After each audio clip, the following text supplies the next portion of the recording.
মুসলিম শরীফের 3985 নম্বর হাদিস, লান রাসূলুল্লাহ সাল্লাল্লাহু আলাইহি ওয়াসাল্লাম আকিলার রিবা ওয়া মুকিলাহু ওয়া কাতিবাহু ওয়া শাহিদাইহি ওয়া ক্বালাহুম সাওয়া।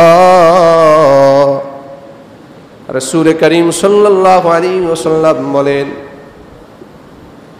রাসূল সাল্লাল্লাহু আলাইহি ওয়াসাল্লাম অভিশাপ দিয়েছেন, লানত দিয়েছেন, গজব দিয়েছেন যারা সুদ খায়, যারা সুদ কি খায়, সুদ দেয় নাই, উভয়ের উপরে রাসূল অভিশাপ দিয়েছেন।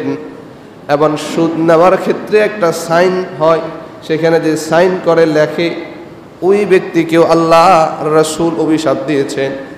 ওয়াশাহিদাই, যারা সাক্ষী থাকে। লোন নেওয়ার ক্ষেত্রে কি এমনি এমনি দিয়ে দেয়?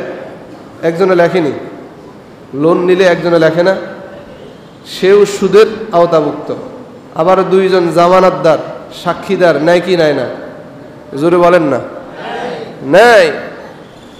রাসূল বলেন সুদ দেয়, নেয়, লেখে, সাক্ষী থাকে, সকলের উপরে আল্লাহর লানত পড়ুক। নাউজুবিল্লাহ। আরো জোরে বলেন না। লানত মানে বুঝছেন? মানে আপনি ধ্বংস হয়ে যান, আল্লাহ আপনাকে নির্বংশ করে ফেলুক, আপনাকে শেষ করে ফেলুক, আপনার আয় রোজগার বরকত না হোক।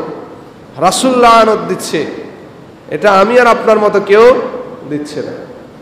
যেই রাসূল তাকে হাজারো কষ্ট দেওয়ার পরেও মানুষকে বদদোয়া দিতেন না, মানুষের উপরে কোনো ধরনের অভিযোগ তুলতেন না, সেই রাসূল যারা সুদ দেয়, নেয়, সাক্ষী থাকে, লেখে, তাদেরকে রাসূল সরাসরি অভিশাপ, লানত দেয়। বলেন নাউজুবিল্লাহ। সালাত পড়েন না, আদায় করেন না, রাসূল লানত দিয়েছে, কোথাও শুনেছেন? আপনারা জোরে বলেন। যাকাতের আলোচনা এই মিম্বর থেকে হয়েছে, যাকাতের এই ভয়াবহ পরিণতি শুনছেন, হ্যাঁ? সেগুলো গুনাহ না করলে, কিন্তু সুদের ব্যাপারে রাসূল যেভাবে বলেছেন অন্য কোনো পাপের সম্পর্কে এভাবে বলে না। আপনি রাসূলের থেকে অভিশাপ্ত কেন হবে? প্রয়োজনে চা বিক্রি করে খাবো, তারপর সুদ নিব না, পারবো না ইনশাআল্লাহ? জোরে বলেন না ইনশাআল্লাহ। আমাকে বড় ব্যবসা করতে হবে, বড় কিছু করতে হবে, তবুও তো কিছু হবে।